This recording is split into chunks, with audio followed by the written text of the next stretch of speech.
Lee, welcome to Bradford City here as our new recruitment director. How does it feel first and foremost to be here? Yeah, really excited. You know, it's a massive club. I think where the football club at the moment is probably not reflective of its stature. We certainly need to roll our sleeves up and put a lot of hard work in. But yeah, my initial thoughts are probably working alongside Ryan, the board and the football staff to set up a robust recruitment department, get a scouting network, a database of players, and really just get this club moving forward. You speak about that, wanting to roll our sleeves up and getting this club back where it should be. How much does this move in particular, and it may be the start of a few more likely appointments similar to this, how much does that signify the direction we're travelling in and what we want to do?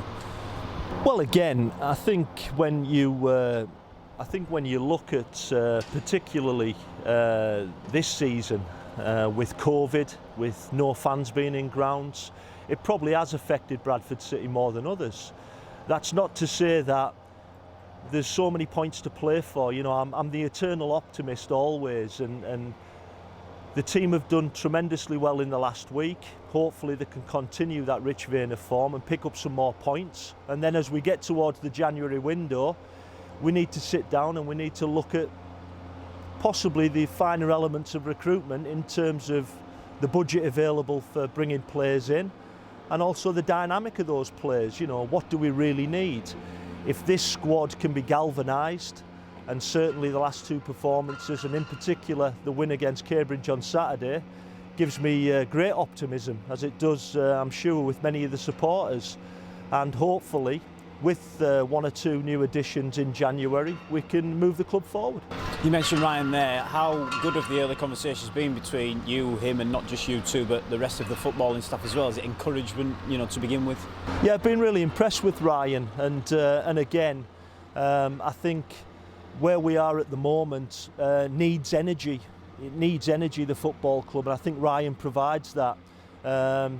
He works relentlessly. Me and him speak very regularly over the phone and on Zoom. And equally, the meetings that we've had at both the training ground and here at Valley Parade with the football staff, I think the club's in good hands.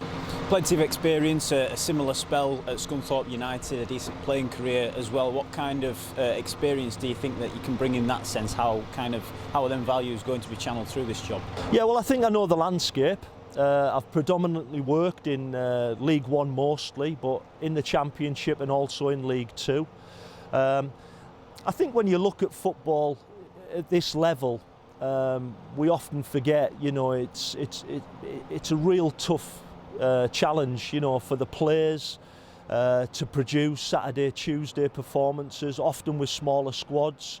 Certainly with tighter budgets, with the salary cap, so we've got to be mindful of that. But what we need now is we need to get best value. We need to get recruitment right in terms of identifying targeted players and doing the due diligence around that. And importantly, getting a database of players. I like to think that moving forward we can have at least 3 players for each position. Potentially a permanent signing, a loan signing, and maybe an under-23 player. And I think that gives you options then.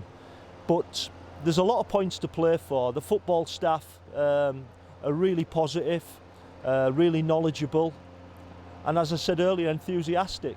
So I think as a team moving forward, as a club moving forward, I'm very hopeful that that we can achieve, hopefully, in the next 2 or 3 years, promotion.